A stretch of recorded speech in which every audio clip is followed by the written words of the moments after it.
Welcome everyone, this is Tactical Lich here, and today, before Total War Warhammer 3 drops, we will be having one last battle replay. This one sent in by Cool Umbrella playing as the Tomb Kings fighting against Eltharian Shades. Both of them are veteran players, highly skilled and knowledgeable in the multiplayer scene of Total War Warhammer. And today, in this battle, they'll be showcasing some really standard textbook tactics, how to box like a pro from the Wood Elf side, and how to counter boxing on the Tomb King side. Now, for the army builds for the Wood Elves, played by Eltharian Shades, we have a front line of Dryads, encircled and protected by all these Eternal Guards with shields. We have a core of Glade Guards mixed in with Starfire Shafts and also Hackbane Tips, providing the armor-piercing fire as well as the poison debuff. Now at the back, the key to defending this build are all these Glade Riders with spears. These melee light cavalry will be countering enemy mobility, pinning them down, protecting the missile infantry, and buying them time to use up their ammo before they get overrun by enemy units. For the leadership, we have a single Dryka, no other lords, just the Vengeful Dryad. Her spell kit is also rather limited, only Lore of Shadows coming in with Pendulum as well as Melkos Mystifying Miasma. No buffs and debuffs, basically going full damage route. In the front, we also have a single Hulk Eyes of Drakira there, with the armor-piercing missile fire, also highly accurate. They are the ultimate monster hunter. This is a very textbook box build from Eltharian Shade here. Checkerboard formation, pushing up the infantry to screen out the enemy army, giving the missiles a safe space to fire.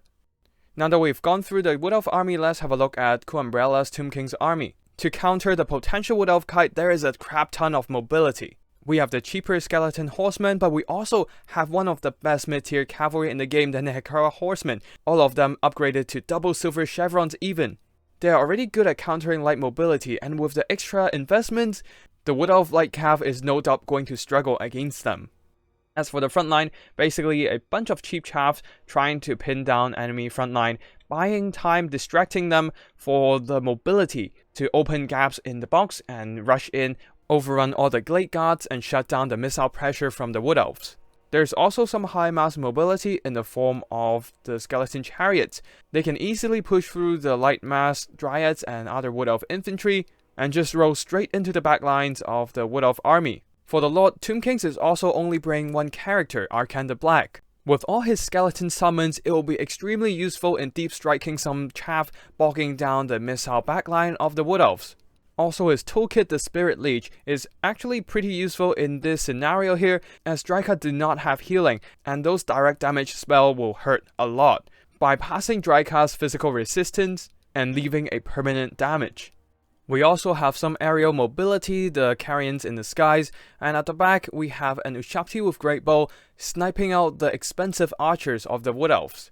And that's basically it for the army builds. Now let's get the battle started and see how to actually box like a pro and how to counter these kind of pro boxing. To set up his boxing formation, Eltharian Shades is pushing up the infantry, spreading out, trying to create more space between the front line and also the back line there, just so when the front line breaks from enemy attacks, the backlines will not be immediately threatened, and they can send in the reserves, the Eternal Guards at the back, or the Glade Riders with spears to block off the offensive infantry. As to counter this box build, Cool Umbrella is spreading out all these cavalry going around the flanks, trying to get to the backs of the formation where the defense is a little bit more fragile, with less infantry stationing at the back, and will be having to rely on the Glade Riders with shields and spears to pin down all these Nekara Horsemen and Horsemen of Skeletons.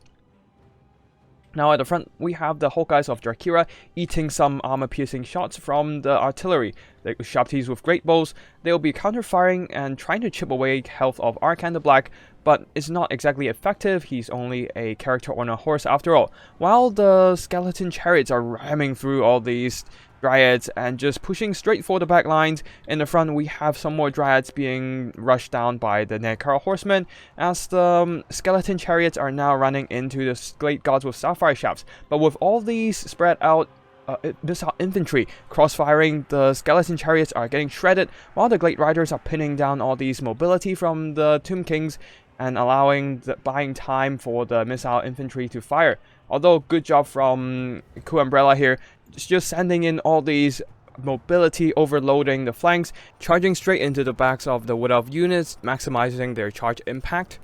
While the Glade Riders are being harassed by some of the Carrions, so a lot of these missiles are being silenced. We have a Frost side, we have a Pendulum wiping out some Skeleton Warriors, but the main threat is still in the front here. The Glade Riders is doing a good job wiping out some of the Carrions and also the Necral Horsemen with the support of Eternal Gods, but there's still a huge force of Necral Horsemen here and circling around, going for the rear of the Wood Elf formation. While most of the Glade Gods are now not really having a good target to fire at, just really shooting at whatever they can get their hands on. The Skeletons is definitely not a cost-effective target, so they are basically shooting at the Skeleton Horsemen and the Necral Horsemen. But the main concern right now is that the Dryads are mostly run over by the Skeleton Chariots. The front line of the Wood Elves are collapsing. Some of the Glade Gods with Starfire Shafts are compromised by some of the Skeletons, while at the back, all these Skeleton Horses and Necral Horsemen that are not being finished off just yet are now going through the gaps of the Wood Elf formation and now ready to pounce onto the Glade Gods and also the Hawkeyes of Drakira.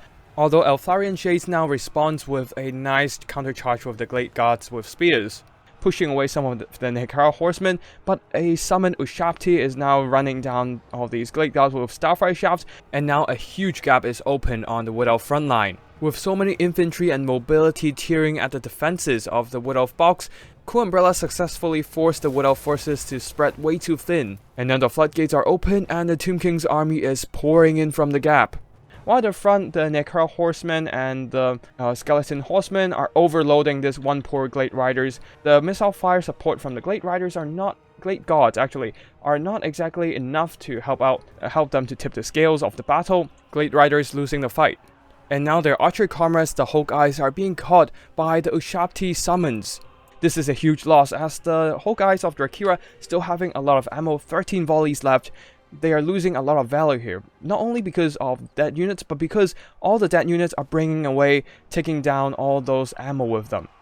And now, despite having quite a few Eternal Gods left healthy, the Wood Elf player Eltharion Shades is not exactly able to stop the Necral Horsemen in running down the backlines, running down the scattered Glade Gods with Starfire Shaft. Really nice mobility pressure from Cool Umbrella there, silencing all these missiles.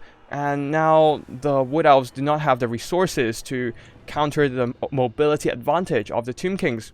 Also, Arkan the Black has been doing what he does best, summoning skeleton units all around the battlefield. Although right now he is surrounded by a bunch of Wood Elf units, and being on foot, he can't exactly get out of this blob easily.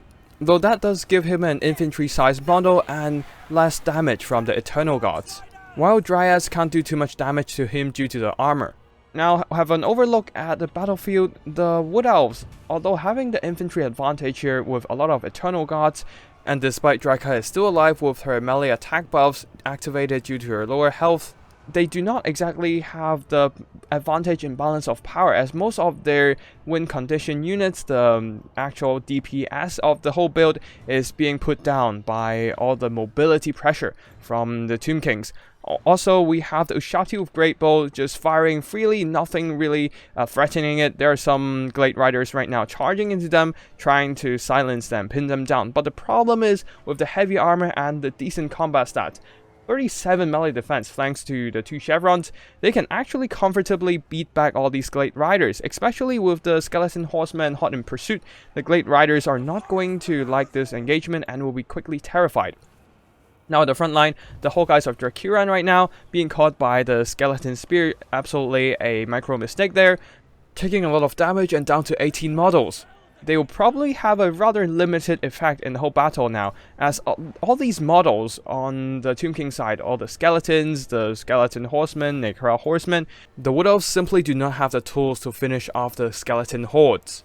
Eternal Gods are good, but they're not the anti-infantry tool that Dryads are.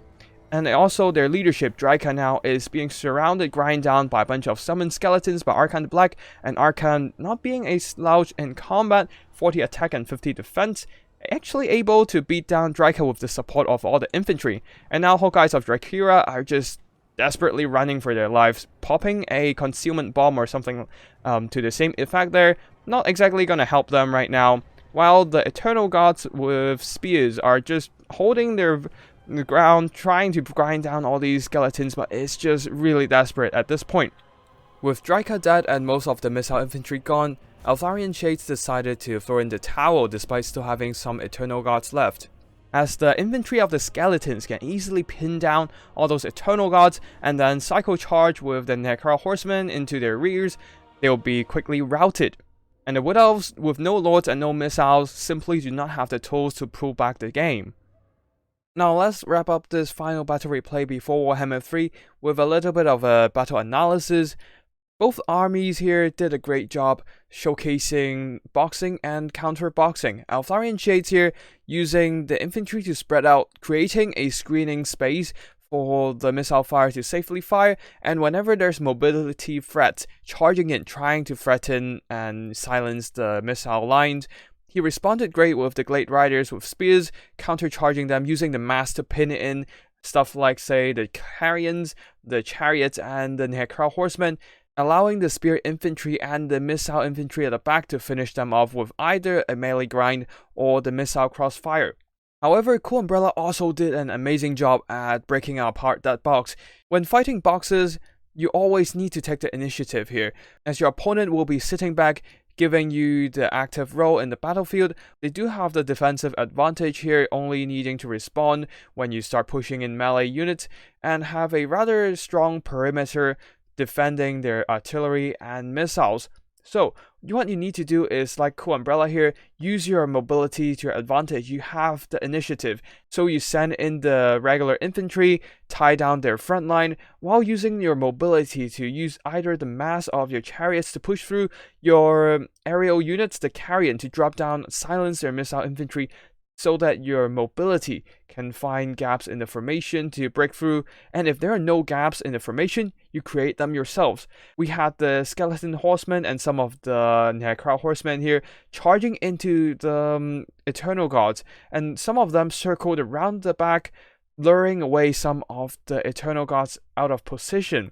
Basically, you pressure your opponent with a lot of offensive tools, using the mobility and infantry to your advantage, and force micro mistakes on your opponent, just like Eltharion did with some of the Eternal Gods and Glade Riders. And with those micro mistakes, the box will be opened up, leaving a gap in the formation, and that's when you send in all your killer units, your mobility, your summons, even your chaff infantry, rush into the center of the box and shut down the backline with all those melee pressure. The missile units will either be busy running for their lives, or they will be caught in melee combat, being slaughtered, unable to use their ammo to their full effect. So overall, a very classic boxing and counter-boxing battle. Great job to both players, and a really fun battle overall. And now let's have a look at the army performances. We have the Skeletons on Cool Umbrella side, the Tomb King's army. Skeleton infantry, not really much to say about them.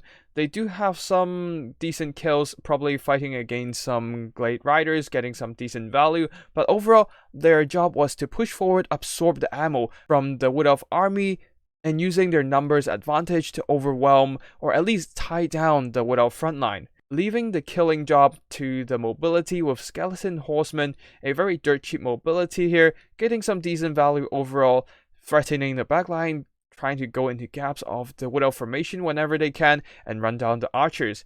The Necra Horsemen not actually getting too much value here, these two units being pinned down by the Glade Riders, being slaughtered in melee due to some of the Eternal Gods. While the other Necra Horsemen units actually did better, at least survived better. These ones not doing too much damage, but this one getting 882 value, pretty decent overall. Skeleton Chariots, a focus fire target for the Wood Elves, and getting shredded by a bunch of crossfire. Although this one getting some decent value due to running over a bunch of Dryads, as their light mass and not the greatest armor does allow the Chariots with high charge bonus to maximize their damage. Carrion's not really there for a damage dealing role, but to bog down, tie down the Glade Gods, so that the mobility and the skeleton infantry can have more time to tear apart that defense perimeter of the box build. At the back, we have the Ushapti of Great Bowls basically firing for the whole game. Not a lot of good targets, most of the damage is probably from hitting those Hawkeyes of Drakira there. Although still getting 2 chevrons, so pretty decent value. And of course, Arcana Black summoning skeletons basically to overwhelm the Wood Elf frontline with numbers or tie down the Wood Elf missile infantry. Most of his damage comes from the spirit leeches he dumped onto Dryka. As for the Elfin army, we have the Eternal Gods and the Dryads not actually getting a lot of value as they were only blinding their way through a bunch of skeletons, and that is honestly just chaff and not a lot of value. While the Glade Gods with Starfire Shafts, some expensive missile infantry there, none of them were able to earn back their value as the on-point mobility pressure from the Carrions, from the Chariots, and also the Nehekara Horsemen, Skeleton Horsemen overwhelmed the limited defenses of the Wood Elf army, especially with some of the Glade Riders and Eternal Gods being pulled away from position, leaving this mass skirmishing forces rather unprotected, and as a result, they were not able to use their ammo to the full effect. Now, Hawkeyes of Drakira getting some great damage done, but not really earning back its value, while the Glade Riders with spears, with some of them being able to recharge the Skeleton Cavalry, getting some nice damage done with the charge bonus, while Dryka, she doesn't really have a good target to fight. She did a lot of damage with the pendulum on some skeletons, but that's only skeletons, and it is not the greatest use of magic. Not that she has a lot of good blob clearing magic to use anyways, but unfortunately in this battle her performance is rather mediocre. And yeah, that's basically it for the battle replay. I hope you enjoyed it, and if you do, remember to hit the like and subscribe to get notified every time I upload a new video. They will be ranging from Total War Warhammer battle replays, especially with the new domination mode coming in. I'm absolutely excited to try it out. Now, I do have some of my own doubts about the game mode, but I still want to try it and see what will be the final verdict. And of course, I still like the typical good old land battles, and I'll definitely be playing some land battles in the game. So do look forward for more multiplayer videos coming in when Game 3 arrives. And hopefully I can start making some hilarious, funny meme builds that will be somehow useful in either domination mode or land battles. Also, I'll still be occasionally doing some battle replays for Warhammer 2 if I receive any replay files, so don't be surprised if you suddenly see a Game 2 video popping up now and then. And yeah, that's basically it for today. Thank you for watching, I hope you enjoyed the video, and I'll see you when Game 3 arrives, as this will be the last battle replay before the Total War Warhammer 3 release. Thank you so much for watching my content in Game 2, and I'll see you in Game 3. Tactical Lich, signing out.